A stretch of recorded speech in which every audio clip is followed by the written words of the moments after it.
We are Onyx Imaging. We are the highest rated and most reviewed printer service center in Oklahoma. Hi, my name's Amin. I'm a junior technician at Onyx Imaging. Today I'm going to show you how to copy a document on your HP Officejet Pro 8710. First thing, you got to click Copy Document. Then you got to get your document. Make sure your document is facing up. Slide it in there.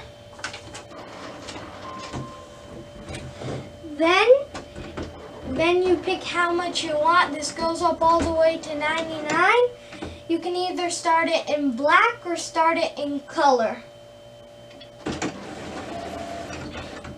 And then it should print it. So if you have any questions or concerns, feel free to check out our YouTube channel.